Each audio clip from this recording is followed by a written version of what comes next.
નમસ્કાર, CNBC બજાર પર આપનું સ્વાગત છે. આપ જોઈ રહ્યા છો પ્રોપર્ટી ગુરુ અને હું છું જર્નાલ કંઠી. તો પ્રોપર્ટી ગુરુના આ જે ખાસ એપિસોડની અંદર આપણે જે ખાસ ટોપિક ઉપર ચર્ચા કરવાના છે, આપણે ઇક્વેરસ કેપિટલ રિપોર્ટની વાત કરવાના છે, કારણ કે અહીંયા ઘણા સરસ ફાઇન્ડિંગ્સ છે કે રિયલ એસ્ટેટના કયા રોકાણના વિકલ્પોથી કઈ રીતના રિટર્ન્સ બન્યા છે. આના એક સરસ ફાઇન્ડિંગ્સ છે. આ ઉપરાંત કેપિટલ રેઝ કઈ રીતે કરવામાં આવ્યા છે એની પણ એક આપણે અહીંયા આગળથી ખાસ ચર્ચા કરીશું. અને આ સાથે સાથે જે વેરહાઉસ સેક્ટર છે અને જે રેસિડેન્શિયલ સેક્ટર છે ત્યાં કઈ રીતના માહોલ બની રહ્યા છે, ટ્રેન્ડ બની રહ્યા છે, આ તમામ અંગે આપણે ચર્ચા કરીશું. અને આ ચર્ચામાં આપણી સાથે જોડાયા છે વિજય અગ્રવાલ, જેઓ MD અને सेक्टर लीड છે इंफ्रास्ट्रक्चरना एक्वेरियस कैपिटलना. विजय जी, आपका स्वागत है CNBC बाजार पर. तो सबसे पहले मैं आपसे यही जानना चाहूँगी कि आपके जो रिपोर्ट है उसमें रियल एस्टेट के रिटर्न्स पर इंटरेस्टिंग फाइंडिंग्स है, जहाँ पर आपने इंडेक्स के रिटर्न रीट्स के साथ कंपेयर किए हैं.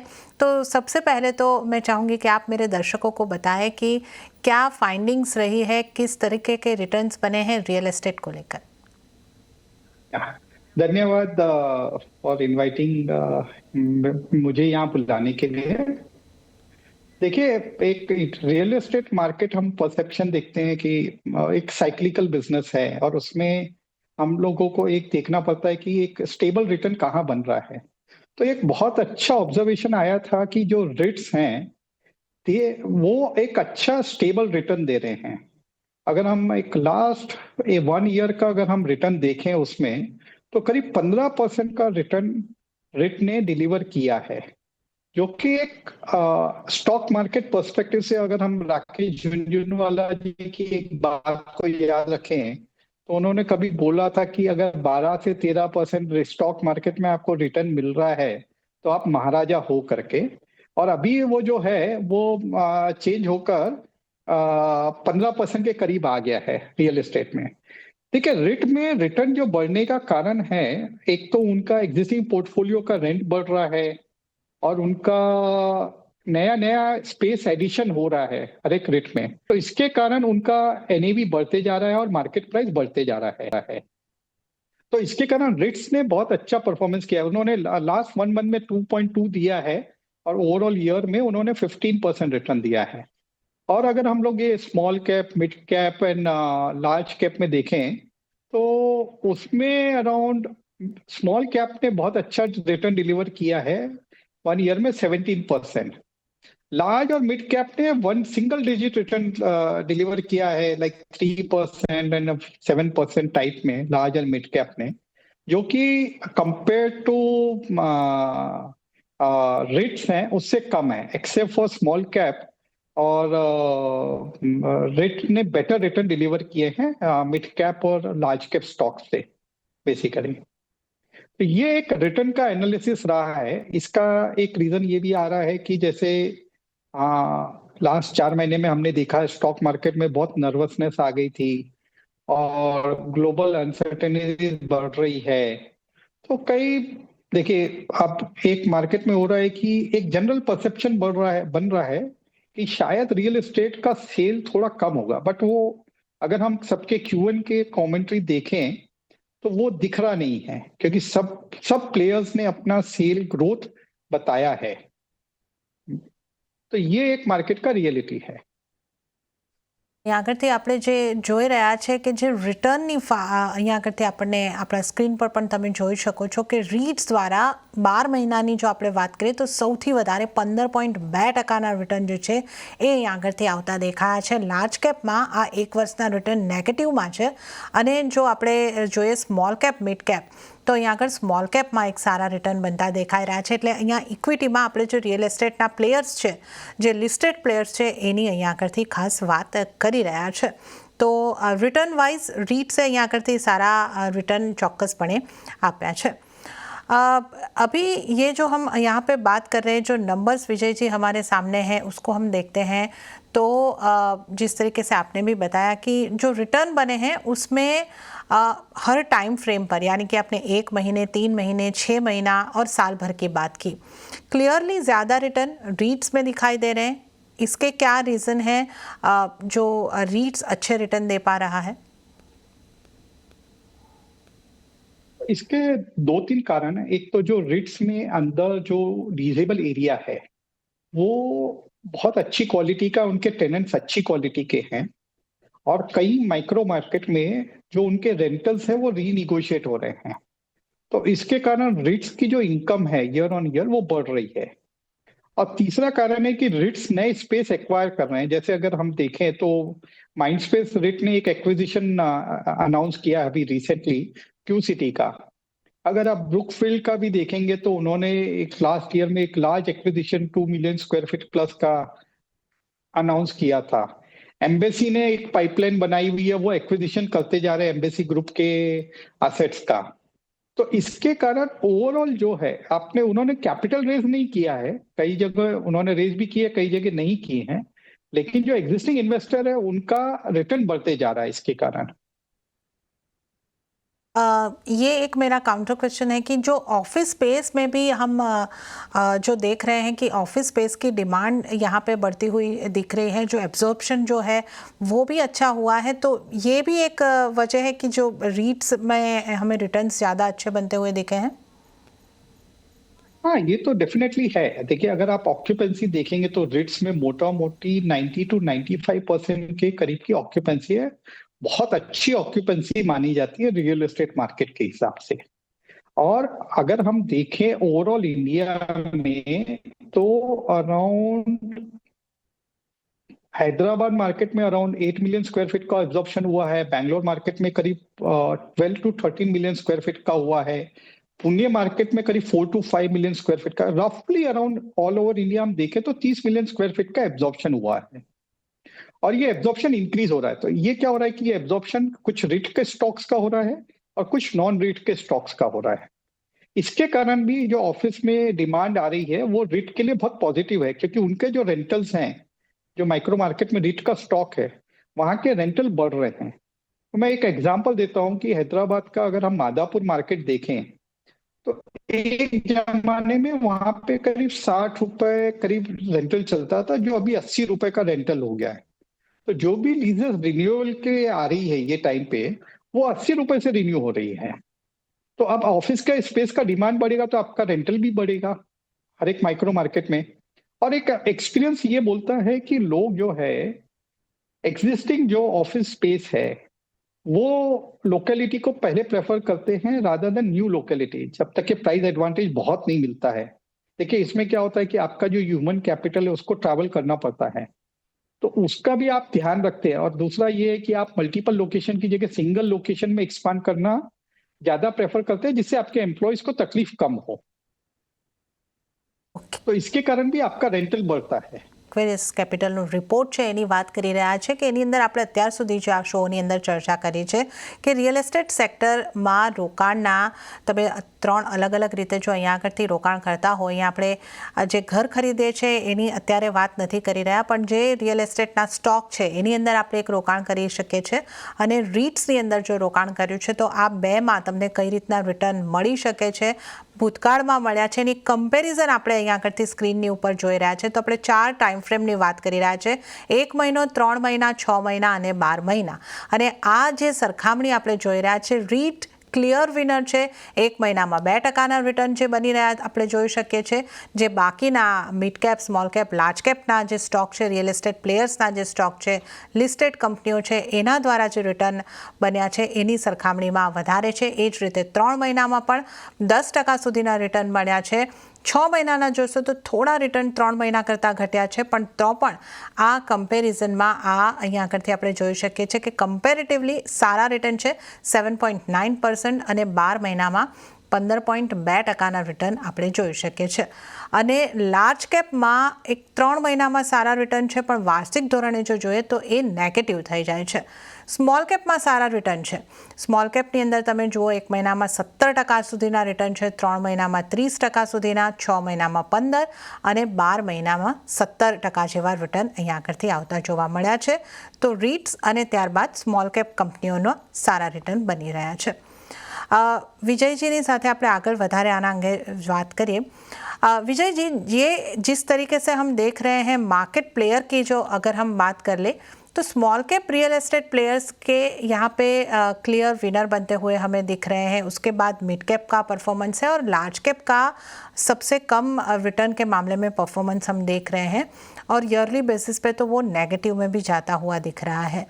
तो इसे आप किस तरीके से देख रहे हैं? इसके क्या रीज़न है कि छोटी कंपनियों ने अच्छा परफॉर्म किया है? देखिए क्या है कि बड़ी कंपनियों का बेस बहुत बड़ा हो गया है और उनके जो प्री सेल नंबर आ रहे हैं उसमें मार्केट को लग रहा है कि ग्रोथ बहुत ज़्यादा नहीं आएगी। और बड़ी कंपनी अभी थोड़ा चैलेंज फील कर रहे हैं अपनी ग्रोथ को मेंटेन करने का, प्री सेल नंबर को। और उनके जो प्री सेल नंबर भी आ रहे हैं वो न्यू प्रोजेक्ट के लॉन्चेस के कारण आ रहे हैं। तो अभी एग्जिस्टिंग प्रोजेक्ट में जो सेल है वो थोड़ा स्लो डाउन है। तो ये मार्केट का परसेप्शन है, इसके कारण बड़ी कंपनियों में बहुत ज़्यादा ग्रोथ आपको स्टॉक प्राइस में नहीं दिख रही है। और स्मॉल कैप में कंपैरेटिवली वो लोग का बेस छोटा है और उनके नए प्रोजेक्ट लॉन्चेस और एग्जिस्टिंग प्रोजेक्ट में जो वॉल्यूम है वो उनको एक डिसेंट ग्रोथ दे रहे हैं। इसके कारण स्मॉल कैप का वैल्यू बढ़ रहा है, रिटर्न बढ़ा है, और लार्ज कैप और मिड कैप में कम है रिटर्न। કે તો આ આપણે ખાસ રીઝન જોયા છે કે કઈ રીતના રિટર્ન્સ અહીંયા આગળથી આપણને બનતા દેખાયા છે, પણ હવે વધુ પણ અમુક ચર્ચાના પોઈન્ટ્સ આપણી પાસે છે એના ઉપર આપણે આગળ વધીએ। વિજયજી, कैपिटल रेज किस तरीके से हुआ है इसकी भी बात आपने इस रिपोर्ट में की है, तो रियल एस्टेट कंपनीज के भी और रीट्स ने भी क्या फिगर्स हैं जो किस तरीके के जो कैपिटल रेज किए हैं वो उसके फिगर्स हैं? देखिए सबसे ज्यादा जो कैपिटल रेज हुआ है वो हुआ है रिट में, करीब लास्ट 18 महीने में 32,000 करोड़ का कैपिटल रेज हुआ है उसमें। और 2018 से, सॉरी। और करीब स्मॉल कैप में 8,000 करोड़ का हुआ है, मिड कैप में 12,000 करोड़ का हुआ है, और लार्ज कैप में 20,000 करोड़ का हुआ है, और रिट्स में करीब 31,000 करोड़ का हुआ है। तो ये 2018 से आज तक का कैपिटल रेज है by all the companies in the market. तो हम देखेंगे कि रिट्स जो है एक ये बहुत बड़ा फेवरेबल इंस्ट्रूमेंट बन गया है कैपिटल रेज के लिए, और इसीलिए उसने सबसे हाईएस्ट सब्सक्रिप्शन आया हुआ है। ઓકે, તો આપણે અહીં આગળથી જે ખાસ કરીને વાત કરી રહ્યા છે કે કઈ રીતના કેપિટલ રેઝ જે છે એ અહીં આગળથી થતા દેખાઈ રહ્યા છે, તો અહીંયા પણ રીટ્સમાં પણ સારા એક કેપિટલ રેઝ થતા આપણે જોઈ શકીએ છીએ। હવે જો આપણે ખાસ કરીને વાત કરી લઈએ વેર हाउस सेक्टरनी, विजय जी वेयर हाउस के बारे में भी इस रिपोर्ट में बात की है कि, और जो बहुत बड़ा मुद्दा मैंने देखा पड़ा, तो वेयर हाउस स्टॉक डबल होने की बात यहाँ पे की गई है। क्या भारत में वेयर हाउसिंग का मार्केट बढ़ रहा है? वेयर हाउस की कैसी ग्रोथ है और इस ग्रोथ को कहाँ से बूस्ट मिल रहा है? देखिए हमारे इंडिया में अगर हम देखें तो हमारे पास अच्छा वेयर हाउसिंग का स्टॉक नहीं है। देखिए पिछले 6-7 साल में वेयर हाउसिंग सेक्टर में फोकस किया, जैसे अमेजोन आए हैं, फ्लिपकार्ट आए हैं, तो इन्होंने एक ऑर्गेनाइज वेयर हाउस का कल्चर चालू किया है। उसके पहले हम क्या गोडाउन्स को वेयर हाउस बोलते थे, लेकिन इन्होंने आकर बताया कि देखिए वेयर हाउस का एक टेक्निकल स्पेसिफिकेशन अलग होता है, उसका हाइट अलग होता है, उसके एमिनिटीज अलग होते हैं, और वहाँ पे आपका व्हीकल मूवमेंट का जो है, तो जिसको हम ग्रेड ए वेयर हाउस बोलते हैं। और हम देखेंगे कि ग्रेड ए वेयरहाउस का जो स्टॉक है अभी, उसमें जैसे ऑफिस स्पेस में जैसा लीजिंग हो रही है, वैसे लीजिंग आपका इसमें भी हो रही है वेयर हाउसिंग स्पेस में। मेरे ऑफ एंड एकदम से लीजिंग का नंबर मेरे हाथ में नहीं है पिछले साल कितना हुआ, लेकिन जो अभी एक्सपेक्टेशन है इस साल, पिछले साल से इस साल का जो लीजिंग है वो करीब करीब डबल हो जाएगा। और ये ग्रोथ अभी आता हुआ दिख रहा है क्योंकि एक दो चीज हो रही है। एक तो हमारा नया डिमांड हो रहा है। आज देखिए हमारी मैन्युफैक्चरिंग कैपेसिटी डबल हो रही है, ट्रिपल हो रही है। फैक्ट्री का साइज तो कोई बढ़ा नहीं रहा है, तो लोग क्या कर रहे हैं, प्रोडक्शन करके वेयरहाउस में शिफ्ट कर दे रहे हैं, फिर वहां से डिस्पैच हो रहा है। तो वो एक रीजन है आपका वेयरहाउसिंग की डिमांड बढ़ाने के लिए। फिर कभी आप एक्सपोर्ट कर रहे हैं तो एक्सपोर्ट में भी आपको क्वांटिटी, एक मिनिमम क्वांटिटी एक्सपोर्ट करना पड़ता है। फैक्ट्री में जगह नहीं होती है तो आप फिर से वहां रखते हैं माल। और तीसरा है कि जो हमारा रिटेल का, जो ऑनलाइन शॉपिंग का जो ग्रोथ हो रहा है, तो ऑनलाइन शॉपिंग में क्या होता है कि आपको हर सिटी में रियल वेयर हाउस लगता है। तो पहले माल इंटर सिटी से ट्रांसपोर्ट होकर वेयर हाउस में आता है, फिर वहां से सिटी के डिस्ट्रीब्यूशन सेंटर में जाता है और फिर वहां से डिस्पैच होता है कस्टमर को। तो वो 3 लेवल आपका डिस्ट्रीब्यूशन होता है। तो ये सब फैक्टर्स के कारण आपका वेयर हाउसिंग का डिमांड बढ़ रहा है। और चौथा फैक्टर इसमें आ रहा है कि जो अनऑर्गेनाइज वेयर हाउस है उससे लोग ऑर्गेनाइज वेयर हाउस में शिफ्ट हो रहे हैं। तो अभी जैसे बड़ी इलेक्ट्रॉनिक्स कंपनी है, चाहे बजाज इलेक्ट्रिकल है, एलजी है, सैमसंग है, टाटा इलेक्ट्रिकल्स वगैरह हैं। तो ये सब लोग जो है, वोल्टास हैं, ये लोग सब क्या बोल रहे हैं कि अभी हमको गोडाउन में माल नहीं रखना है, क्योंकि गोडाउन में माल रखना रिस्की होता है। तो वो बोल रहे हैं कि हम थोड़ा सा रेंट ज़्यादा दे देंगे लेकिन अच्छी जगह माल रखेंगे जहाँ माल की सेफ्टी भी है और मूवमेंट में इजी है। तो ये सब फैक्टर्स जो है वो वेयर हाउसिंग की ग्रोथ को बढ़ा रहे हैं। और आपका देखिए जीएसटी होने से हमारा अब क्या हो गया कि पहले क्या था कि आपको स्टेट वाइज वेयर हाउस रखने पड़ते थे जीएस सेल्स टैक्स के कारण।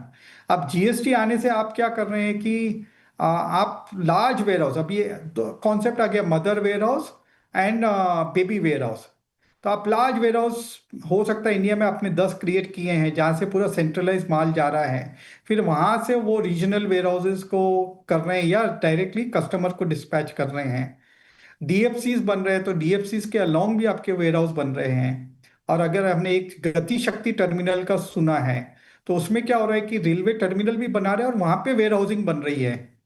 तो ये सब जो फैक्टर्स है ये वेयर हाउसिंग की ग्रोथ को बढ़ा रहे हैं। ઓકે, તો વેર હાઉસિંગની ગ્રોથ વધવાના કારણો આપણે અહીંયા આગળથી જોઈ રહ્યા છે કે વેર હાઉસની જેટલી જરૂર છે એટલા વેર હાઉસ નથી, અને હવે આપણે વેર હાઉસ અને માટે ક્યાં ક્યાંથી ડિમાન્ડો આવી રહી છે ઈ કોમર્સની પણ આપણે વાત કરી, અને આ તમામ કારણે વેર હાઉસમાંનો ગ્રોથ જે છે આપણને સારો થતો દેખાઈ રહ્યો છે. સરકારની પોલિસીઓનો પણ એક સપોર્ટ અહીંયા આગળથી મળતો દેખાઈ રહ્યો છે. વિજયજી, टेस्ला की एंट्री हुई है और उनके द्वारा रियल एस्टेट की शायद ये सबसे बड़ी या सेकंड सबसे बड़ी डील हमने देखी है. 24,000 स्क्वायर फीट का वेयर हाउस को लीज पे लिया गया है. तो अब आगे और शहरों में भी टेस्ला शायद लीजिंग कर सकती है, जैसे जैसे वो अन्य शहरों में भी अपने शोरूम खोलेगी. तो ऐसी बड़ी एंट्री जो हो रही है वेयर हाउस सेक्टर के लिए, इसे किस तरीके से देखना चाहिए? देखिए, ऐसा है कि टेस्ला का जो आप पिक्चर दिखा रहे हैं वो तो उनका शोरूम है जो कि बॉम्बे का पीकेसी में है। और वहाँ पे उन्होंने हाईएस्ट रेंटल पे करके वो स्पेस लिया है। देखिए, टेस्ला है, एप्पल है, ये लोगों को क्या होता है, एक मार्की जगह चाहिए होती है अपने शोरूम के लिए। बट अभी टेस्ला का जो बिकेगा, तो टेस्ला को गाड़ी तो वो लोग रोज एक एक गाड़ी नहीं मंगाएंगे। वो तो एक शिप कंटेनर, शिप का गाड़ी मंगाएंगे, एक शिप पूरा मंगाएंगे, वो वेयर हाउस में रखेंगे और फिर वो अपने सेंटर्स में भेजेंगे। तो इसके कारण अब टेस्ला की जैसे एंट्री हो रही है, तो उसके कारण आपका एक वेयर हाउसिंग का डिमांड बढ़ेगा और एक रिटेल स्पेस का भी डिमांड बढ़ेगा। क्योंकि आप वो लोग मल्टीपल सिटीज में जाएंगे, वहां पे अपने शोरूम्स खोलेंगे। अगर टेस्ला सपोज बीकेसी में उन्होंने 400 रुपये का रेंट दिया है, तो अब दूसरे लोग भी जो ओनर्स हैं वो दूसरे टेनेंट को भी पुश करेंगे कि भाई आप भी अपना रेंटल बढ़ाओ, अभी तो ये मार्केट हो रहा है करके। तो इसके कारण वहाँ पे रेंट बढ़ना शुरू हो जाएगा। वेयर हाउसिंग में इतना रेंट का इम्पैक्ट नहीं है, लेकिन वेयर हाउसिंग में टेस्ला की एंट्री के कारण एडिशनल स्पेस एब्जॉर्प्शन बढ़ जाएगा उनके कारण। तो ये बहुत पॉजिटिव एंगल है। अब देखिए टेस्ला के पीछे और कौन कौन इंडिया में एंट्री करता है, अभी वो हमको देखना है। તો આ આપણે અહીંયા કરતી એક મોટી ડીલ જે અહીંયા કરતી થતી દેખાઈ રહી છે એની એક ખાસ વાત કરી છે. अब जो मेरे दर्शकों को तक आज ये शो करने का मेरा रीज़न है और जो इनकी रुचि है कि उनका जो सवाल होगा कि अगर रियल एस्टेट में हमें निवेश करना है तो कहाँ करना चाहिए, रीट्स में करना चाहिए. एक अच्छी ग्रोथ हम वेयर हाउस में भी देख सकते हैं, पर शायद वहाँ रिटेल निवेशक के लिए उतने ऑप्शन नहीं है इन्वेस्ट करने के लिए, या फिर स्टॉक वाइज अगर वो रियल एस्टेट प्लेयर्स में जाना चाहे तो कहाँ एक बेस्ट ऑप्शन बन सकता है एक रिटेल निवेशक के लिए रियल एस्टेट में अगर निवेश करना चाहे.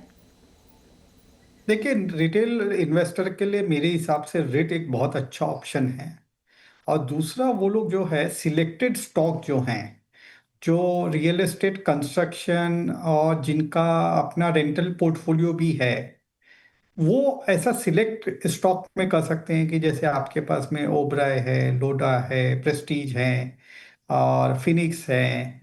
तो इनका रेंटल इनकम भी, फिनिक्स का तो नहीं है, बाकियों का जो है वो अपना रियल एस्टेट सेल का भी रेवेन्यू आता है और इनका रेंटल इनकम का भी रेवेन्यू आता है। तो इनके क्या फाइनेंशियल स्टेबल रहते हैं। तो आप ऐसे स्टॉक्स को देख सकते हैं। और दूसरा, आप जब भी इन्वेस्ट कर रहे हैं तो वो देखिए कि उनका ट्रैक रिकॉर्ड कैसा है, कि प्रोजेक्ट टाइमली कंप्लीशन कर रहे हैं, बेच पा रहे हैं।